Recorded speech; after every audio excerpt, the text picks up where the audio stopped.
sayarwa jalla ta dafa babbar Hausa, ko da me ka zo an fika Kano ta dafa tumbin giwa. Kano garin saye da sayarwa a jalla ta dafa babbar Hausa, ko da me ka zo an fika Kano ta dafa tumbin giwa. Wow, baby, kaga wani les? Gani? Kin yi kyau sosai.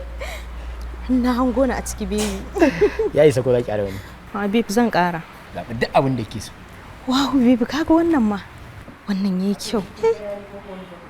Har na hango na a ciki. Kallo ta riga. Rigar jinjiri nake gani a hannunka. Mana, ta yi kyau sosai. Kin san Hausawa sun ce mai kurman ido tun wuri yake so makuka.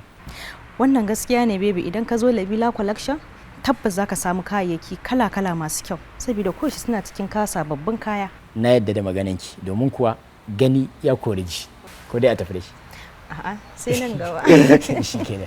Ina samari da 'yan mata, 'yan gayu, ku hanzarta NABEELA collection domin kwasar kalan naku. Ina iyayenmu, maza da mata, har ma da masu jego, kuma ba a bar ku a baya ba. NABEELA collection ba iya kayayyaki kawai suka tsaya ba, domin kuwa na hango Herbal Islamic Medicine, kamar yadda Hausawa suka ce lafiya uwar jiki. Babu mai fushi da ke, don haka ku hanzarta domin duba lafiyarku da zaran kun ji canji a cikin jikinku. Suna da ƙwararrun ma'aikata na kiwon lafiya, da zarar sun duba ku za su ba ku magani ku sha ku warke da ikon Allah. NABEELA collection suna nan akan titin BUK Allside, hanyar da za ta kai ka buga da ka wuce kofar famfo. Suna nan a G-Side Plaza wadda take bakin titi, shago mai lamba 44 a cikin garin Kanan Dabo. Suna maraba da kwastomominsu masu sayan ɗaiɗai har ma da masu sari. Suna buɗewa a kowace rana tun daga karfe 10 na safe har zuwa karfe 10 na dare.